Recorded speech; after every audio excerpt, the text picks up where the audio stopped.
Todos os meus poemas são diferentes, porque cada coisa que há é uma maneira de dizer isso. Sim, escrevo versos, e pedra não escreve versos. As pedras não são poetas, são pedras. Às vezes ponho-me a olhar para uma pedra. Não me ponho a pensar se ela sente, não me perco a chamar-lhe minha irmã. Mas gosto dela porque ela não sente nada. Gosto dela porque ela não tem parentesco nenhum comigo. Outras vezes, ouço passar o vento e acho que só para ouvir passar o vento vale a pena ter nascido.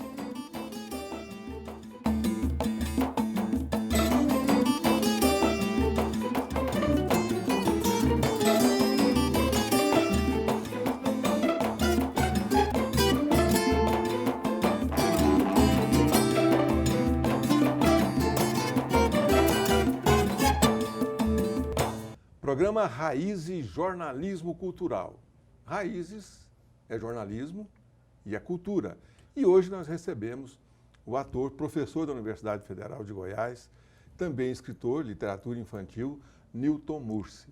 Uma alegria receber você aqui de novo no programa, Newton. Eu agradeço, eu também fico muito feliz de estar aqui, poder falar sobre a nossa peça que a gente acabou de estrear, o meu trabalho como pesquisador, professor. Obrigado. Edival Lourenço. Pois é, Doracino, mais uma vez é uma alegria realmente muito grande estar aqui com você para conversar com os convidados raiz, hoje especialmente o Newton Mursi, né, que é um sujeito que tem uma atividade múltipla na área da cultura e ele vai poder falar, dar uns tira-gosto para nós aqui do que ele vem fazendo, que é muito bacana.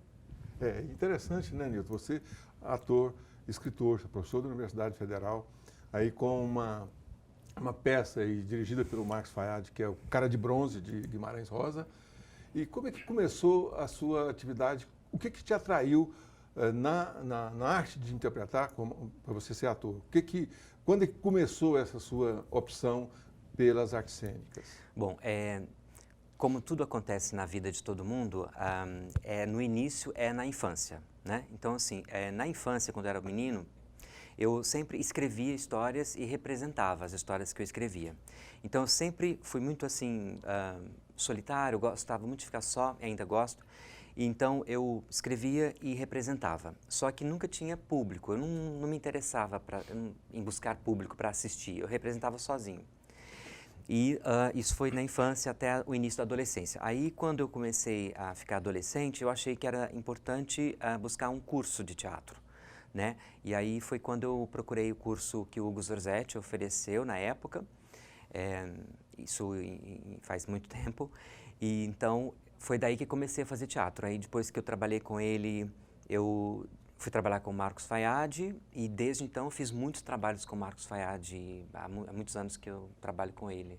O seu primeiro trabalho com o Fayad foi no Martins Sererê? Foi o Martins Sererê, isso.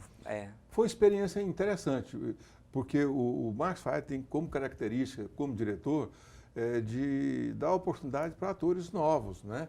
E o Martins Sererê representou um marco aí nas artes cênicas de Goiás, né? Sem dúvida, assim, há inúmeros artistas que não necessariamente nasceram ali, mas que ali puderam desenvolver o seu talento, né?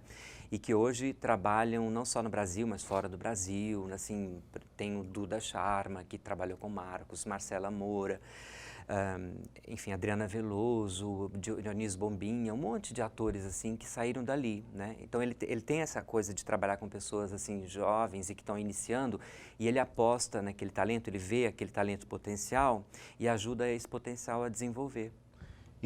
Inclusive você escreveu um livro sobre o Marcos Fayad, sobre o trabalho dele de diretor. Com a Carmelinda Guimarães, ela me chamou para fazer essa parceria com ela, para fazer esse trabalho sobre o Marcos, e aí nós escrevemos o livro que se chama Marcos Fayad, A Poética do Cerrado. Isso, 2002, esse livro. Então, nele, há toda a trajetória do Marcos até 2002, e com comentários e...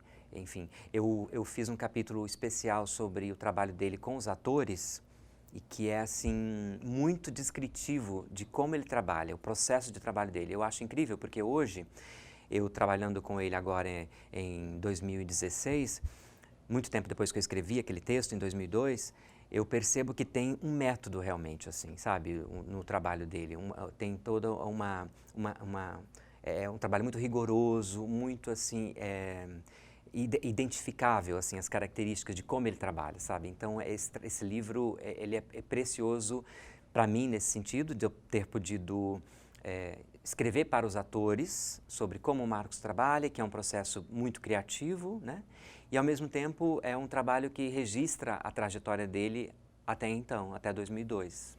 O personagem que você representa no Cara de Bronze, que é um trabalho, uma obra de Guimarães Rosa, foi feito um trabalho antes pelo Marcos Fayad, em 1970, não me lembro exatamente quando, e agora uma nova versão. O que mudou? Qual a diferença entre essas duas montagens? Eu acho que foi em 98, 92, eu também perdi o ano.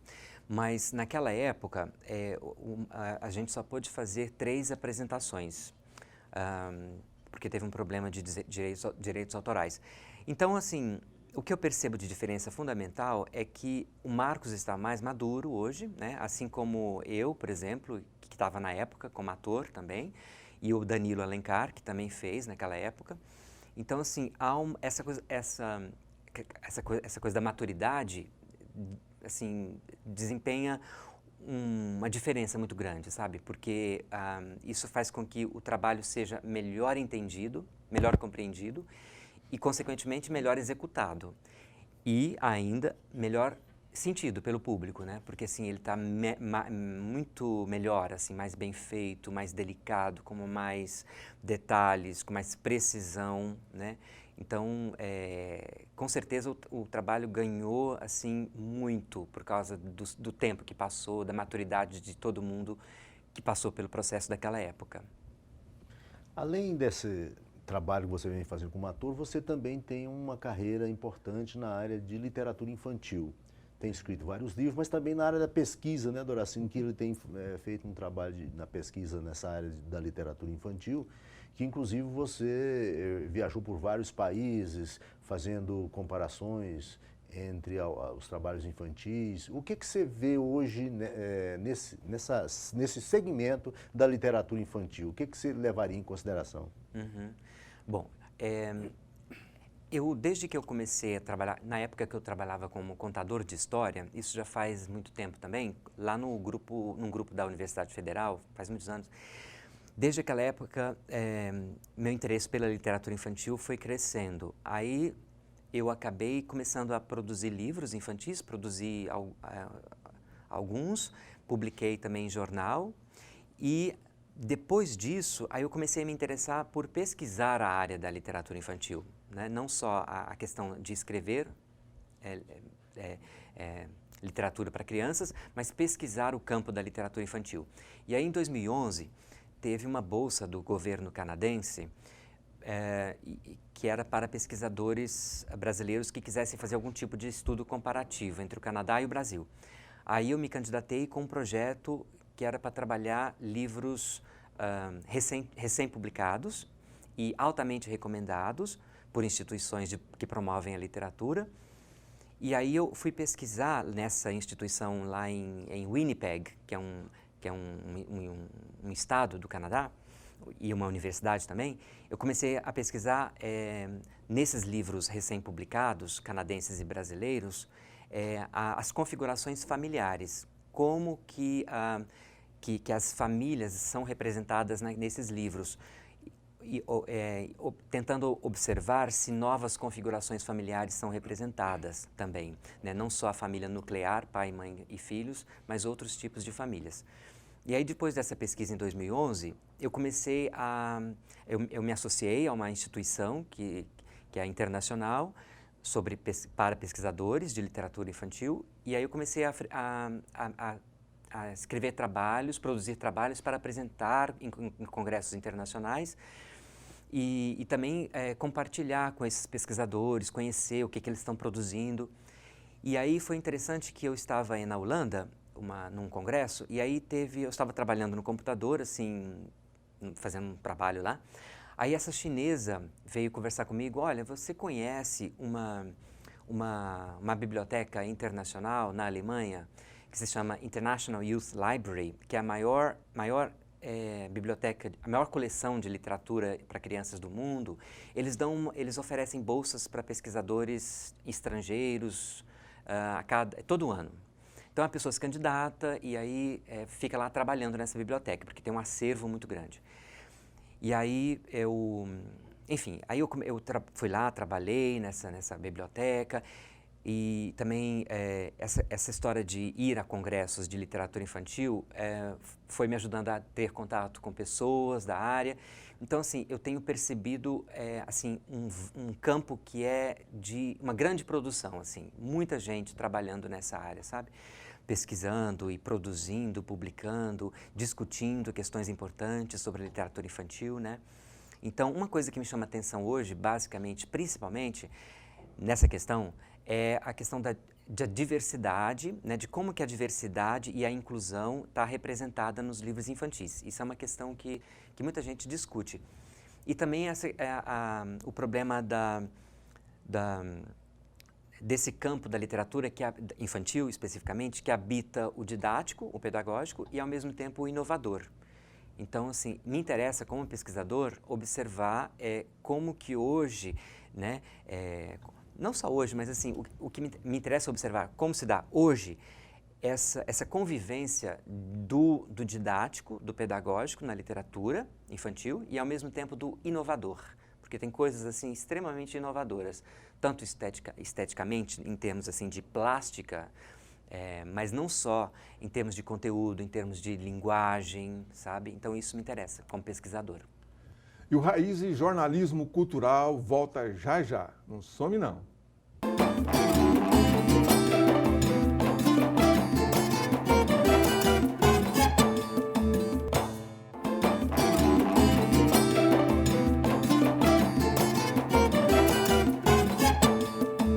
O Raízes Jornalismo Cultural de hoje fala com o professor, ator, escritor, Newton Mursi. Edivar Lourenço? Pois é, Doracino, com base na resposta que ele deu, que ele comentou anteriormente sobre os livros infantis, eu queria comentar, só para fechar esse assunto, eu queria perguntar para você o seguinte: não está havendo assim um excesso de procurar fazer as coisas de acordo com determinadas correntes psicológicas e também politicamente correto, e isso não está engessando os livros infantis? Uhum. Olha, a sua pergunta é interessante.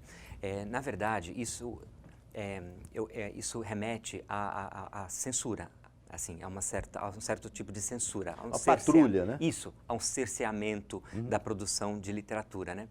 E é interessante porque, assim, a literatura infantil, ela tem, assim, ela é vista muitas vezes com um preconceito. Tem gente, inclusive, que acha que literatura infantil não é literatura, né? Então, assim, então tem muita discussão sobre isso. E uma das coisas mais problemáticas que levam as pessoas a ter preconceito contra a literatura infantil é justamente esse lado que habita a literatura infantil, de ser muitas vezes, como eu falei, pedagógica, didática, moral, que quer ensinar alguma coisa, que tem um objetivo específico de ensinar algo. Então, isso habita a literatura infantil. Tem livros, muita produção nesse sentido. E isso empobrece demais a literatura, né? Então, o que acontece? A censura sempre houve, né? E eu acho que sempre vai haver algum tipo de tentativa de cerceamento no que diz respeito à literatura para crianças.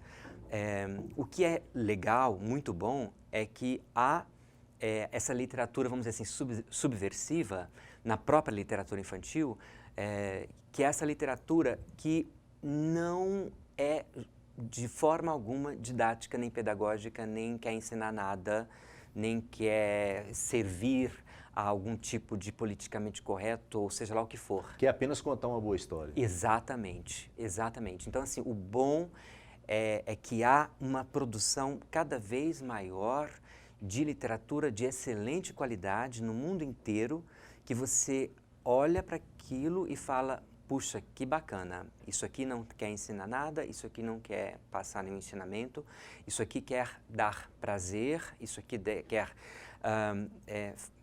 enfim, fazer o leitor feliz, quer que o leitor tenha prazer de ler, prazer de ser um bom leitor no futuro, como adulto, enfim. Então, é como eu falei, sempre vai haver essa coisa da censura, do pedagógico, do didático, mas sempre vai haver aquela literatura radical, subversiva, que vai mostrar a literatura naquilo que ela tem de melhor, que é oferecer prazer, fruição. Né? O livro que você escreveu tem muito a ver com o personagem que você interpreta na peça de Guimarães Rosa. Né? A linguagem é muito próxima, a linguagem nossa aqui do roceiro. O que você destaca no seu personagem na peça Cara de Bronze? Olha, bom, eu acho assim, é um grande desafio, um grande prazer interpretar o Grivo, né? Que é esse homem que vai fazer uma viagem a serviço do fazendeiro, Cara de Bronze, em busca de algo muito importante. Então, assim, é uma mistura de coisas, porque eu fico lá atrás, nos bastidores, aguardando a hora da minha entrada, e os vaqueiros falam muito do Grivo, e tem esse mistério, essa espera, e aí então isso me dá uma certa angústia, mas também um prazer de poder chegar e contar as histórias que o Grivo conta.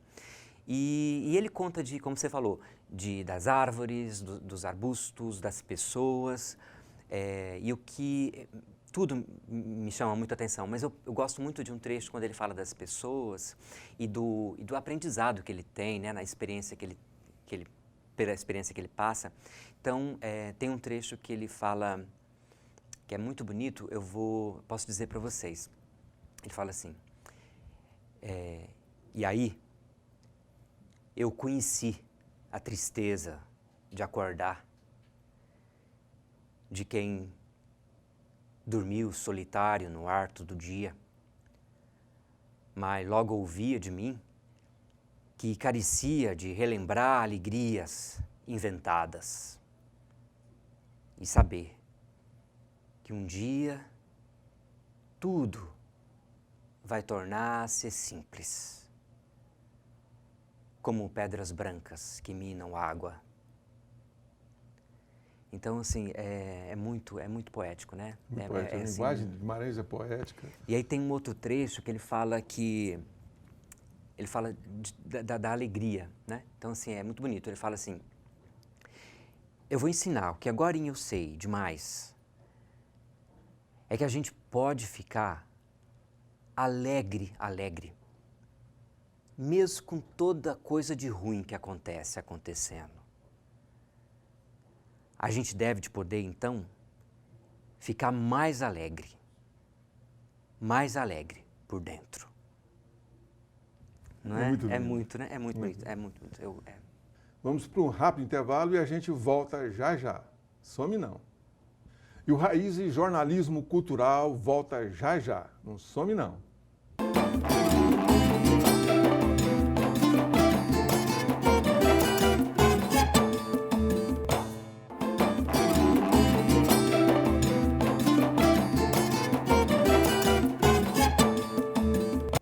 Raízes é jornalismo, é cultura. E hoje nós estamos falando com o Newton Mursi, ator, do Cara de Bronze, que é uma obra de Guimarães Rosa, dirigida, adaptada pelo diretor Marcos Fayad.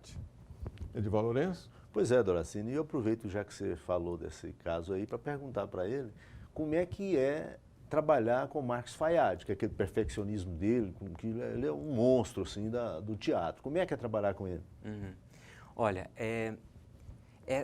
não é fácil no sentido de que você precisa realmente estar disponível, sabe? Porque há muito trabalho a ser feito, sabe assim? Então é muito intenso. Ele preocupa com os mínimos detalhes. Né? Os mínimos detalhes. Então você tem que estar absolutamente disponível. Não só assim em termos de estar nos vários ensaios que são necessários, né? Mas assim, nos ensaios, estar disponível para se entregar no sentido de tudo que envolve o processo de criação, que na minha opinião é fundamentalmente duas coisas, dor e prazer. mas para mim, especialmente, é mais dolorido do que prazeroso, na verdade. Então, assim, é porque é muita exposição, né? Você está muito exposto, você se expõe o tempo inteiro ali para os seus colegas, para o diretor, enfim. E você tem que conseguir um desempenho excelente no menor prazo possível, né? Porque você podia ensaiar, por exemplo, 6 meses, mas não é o caso. A gente, né, produziu o Cara de Bronze em 3 meses. Então, assim, nesses 3 meses, a gente tinha obrigação de produzir o melhor. Então, assim, você tem que estar disposto a errar, e tentar de novo. E aí o Marcos, no processo dele, não é isso, não está errado, tá ruim, não sei o quê. E aí você faz de novo e faz mais uma vez e repete. Então, assim, é extremamente cansativo e doloroso, mas ao mesmo tempo tem o prazer, porque você sabe que você não vai, como o próprio Marcos diz, pagar mico, entendeu? Ele vai tirar o melhor de você. Então, isso você pode ver, né? Ele pega atores que não têm experiência nenhuma com teatro e fazem esse ator parecer uma pessoa que tem experiência de alguns anos, né? Porque ele consegue tirar o melhor das pessoas. E ele consegue unir pessoas muito talentosas. Ele tem algo que é inconsciente, claro, que é essa habilidade que ele tem de encontrar pessoas interessantes, assim, sabe? Que se dão bem, que se criam bem juntos. Ele contou aqui a história do marceneiro, do violeiro, a história de todos os personagens, a equipe do Cara de Bronze. E ele falou uma coisa interessante, que o vaqueiro Grivo convocou o Newton Mursi para fazer o papel, quer dizer, uma forma assim, do personagem escolher o ator. Interessante, porque é uma obra do Guimarães, o Guimarães já morreu, e, enfim, essa coisa interessante que o Marcos diz aqui. E a peça, ela é muito vibrante, né? E os atores participam do trabalho assim com muita dedicação e se entregam, como você disse aí, naquele trabalho, né? Como foi para você interpretar o Vaqueiro Grivo? Principalmente você, que disse que é tímido, né?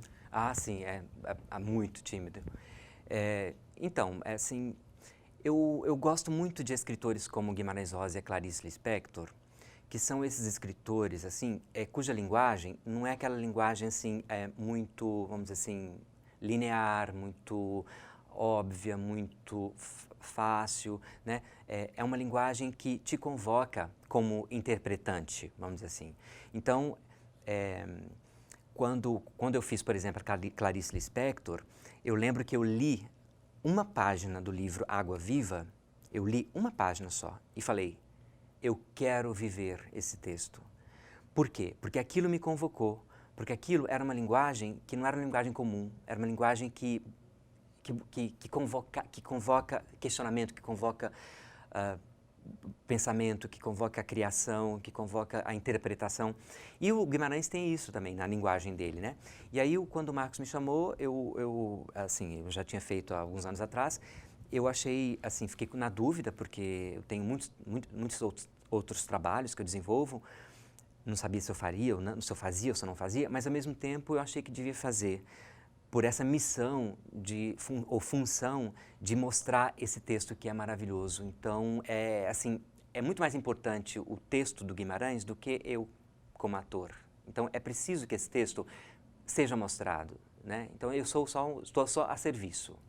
Bom, nós vamos chegando aí ao final do programa Raiz Jornalismo Cultural, convocar o público, o nosso telespectador aí para ver Cara de Bronze, Teatro Goiânia, dia 1º, 2 e 3. Claro, claro.